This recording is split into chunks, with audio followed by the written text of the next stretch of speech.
Assalamualaikum warahmatullahi wabarakatuh.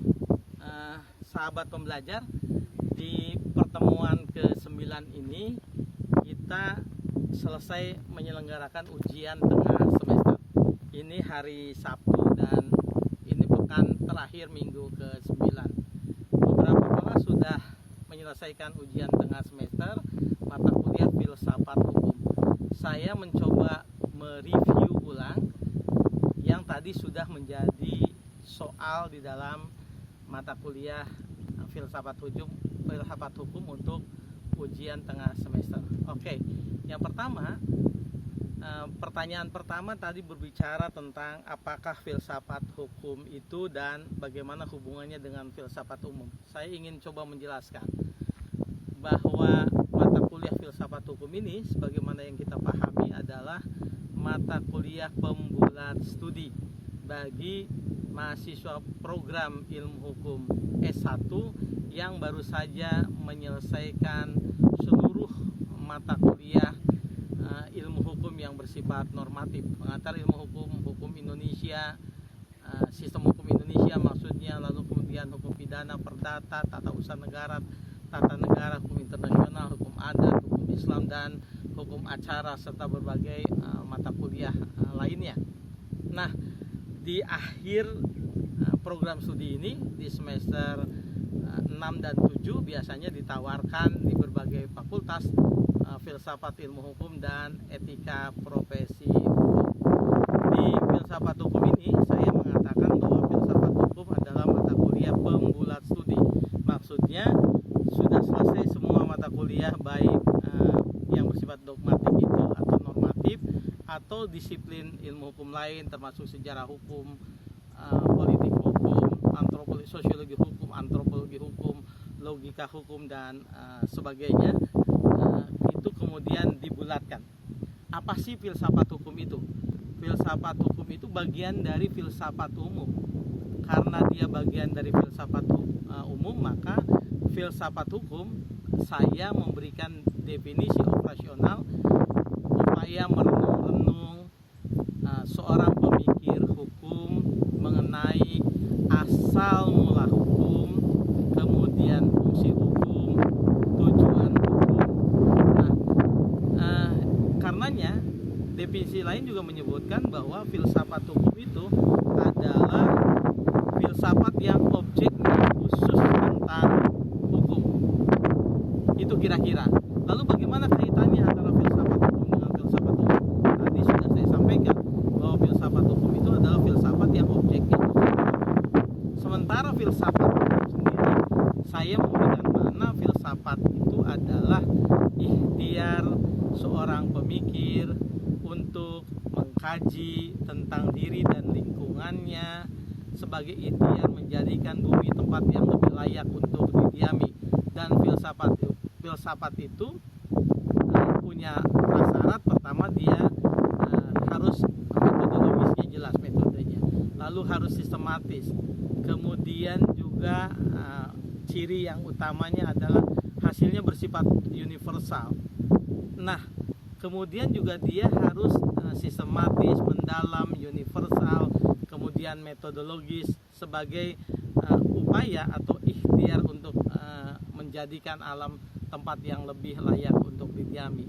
Sahabat, pembahasan saya tentang apa itu filsafat hukum dan filsafat umum itu sudah saya sampaikan di pertemuan pertama. Kemudian di pertemuan berikutnya saya menjelaskan juga tentang beberapa konsep pemikiran aliran besar di dalam hukum. Yang pertama, aliran hukum kodrat. Yang kedua, positivisme hukum. Yang ketiga, sejarah hukum atau mazhab sejarah. Yang keempat, pragmatic legal realism. Dan kemudian sociological jurisprudence. Itu paling tidak 5 aliran besar dalam pemikiran hukum.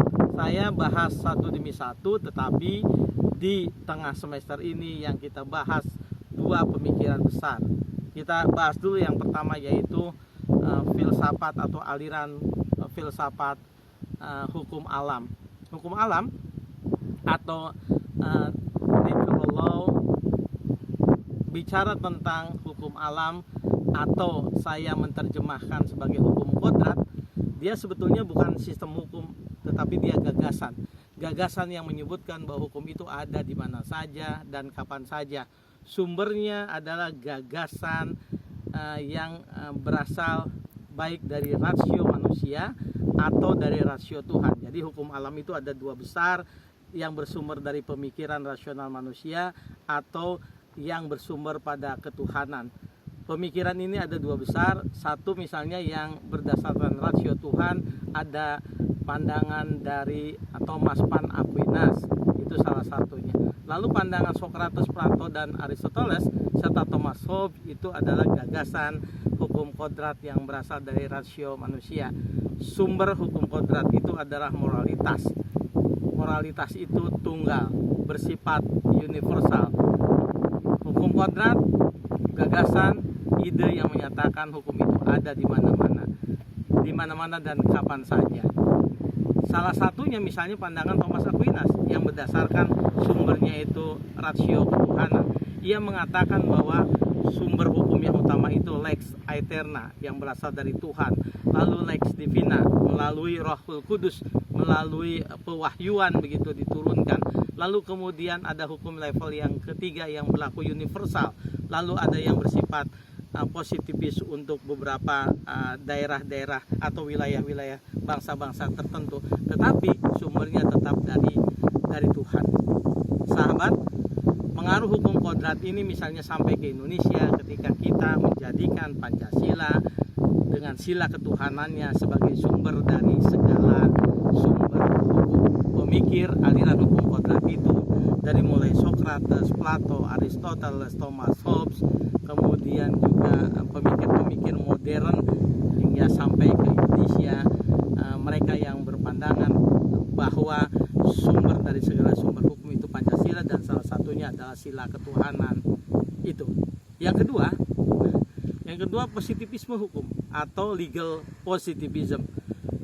Pemikiran ini dipengaruhi oleh empirisme yang sangat besar pada saat itu.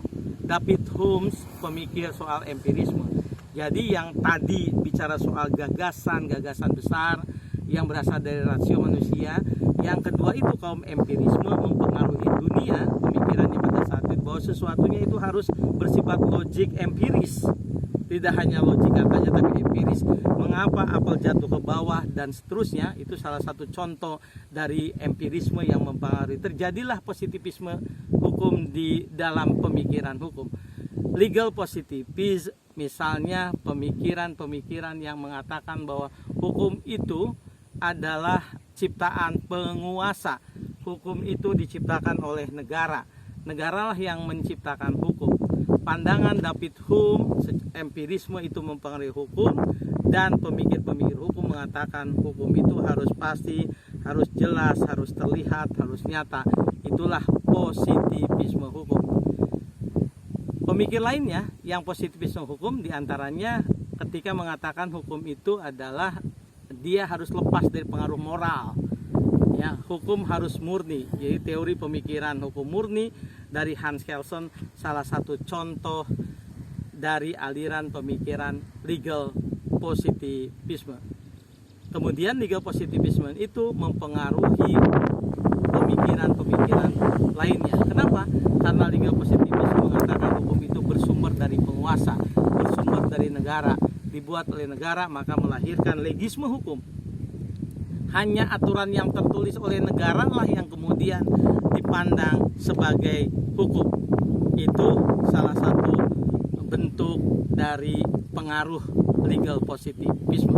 Saya pikir untuk pertemuan UTS itu mudah-mudahan saudara-saudara bisa terus memperbaiki walaupun ujian tengah semesternya sudah berakhir. Berikutnya kita akan diskusikan mengenai mazhab secara hukum, kemudian legal realism dan pragmatic legal realism maksudnya, dan sociological jurisprudence. Sampai bertemu di minggu ke-10. Assalamualaikum warahmatullahi wabarakatuh.